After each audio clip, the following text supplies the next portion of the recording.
avoir parlé. Je vous demanderai juste un petit peu d'attention parce que je n'ai pas beaucoup d'intervention. J'aimerais vraiment une écoute active de la part de tout le monde. Je voudrais vous mentionner ce qui se passe actuellement en Martinique et en Guadeloupe, et ce qui se passe déjà des décennies. Il faut savoir qu'en Martinique et en Guadeloupe, on a une monoculture de la banane qui en fait va rendre les gens malades. Je vais vous expliquer pourquoi. Il y a un traitement différencié qui est fait pour les ouvriers agricoles de la Martinique et de la Guadeloupe, contrairement aux agricoles de l'Hexagone. Nous avons été forcés, contraints d'utiliser un pesticide qui s'appelle le chlordécone, qui a rendu malade aujourd'hui 96% de la population des Antilles. 96%. Et les maladies qui sont reconnues ont été reconnues très tardivement, à savoir Parkinson, l'empoisonnement du sang. Très peu de maladies sont reconnues, très peu de maladies sont reconnues par la sécurité sociale. Nous avons un gros problème aujourd'hui parce que nous ne sommes pas entendus. Il y a toujours eu des grèves qui ont été menées, notamment la première grève qui s'appelle la grève de Saint-Valentin 50. Le 14 février 1974, une grève a été menée pour dénoncer les effets du chlordécone. Elle a été réprimée dans le sang. Aujourd'hui, les ouvriers agricoles de la Martinique et de la Guadeloupe sont complètement laissés à leur sort.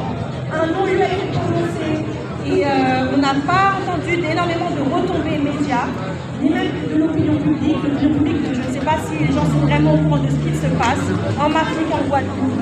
Mais sachez qu'aujourd'hui, nous sommes encore traités comme des animaux.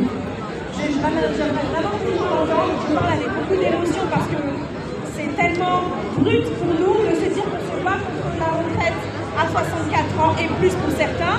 Et nous, aux Antilles, on se bat pour avoir les mêmes droits sociaux. C'est ça qui est dérangeant et c'est ça qui est embêtant. Et j'aimerais vraiment qu'aujourd'hui, les gens qui sont au courant, aujourd'hui, tout le monde est au courant de ce problème de chlordécone. Aujourd'hui, on ne peut plus fermer les yeux et passer à côté. Il faut vraiment qu'on se renseigne sur ce problème, savoir que le non-lieu est inacceptable. Le non-lieu, c'est juste bafouer les droits des citoyens.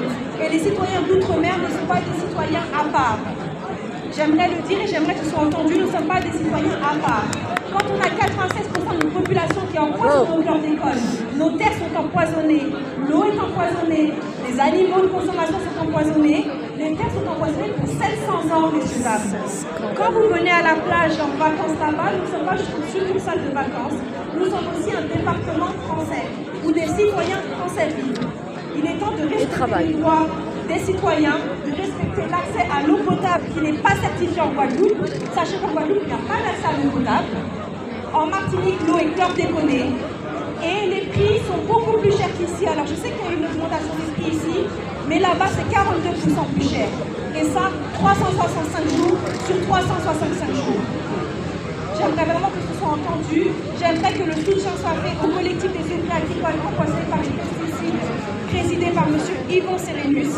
Et j'aimerais vraiment qu'on entende ce besoin criant de solidarité et de fraternité entre nous tous nos citoyens français, parce que nous avons tous les mêmes problèmes et nous devons tous nous entendre. Merci pour vous. Bravo!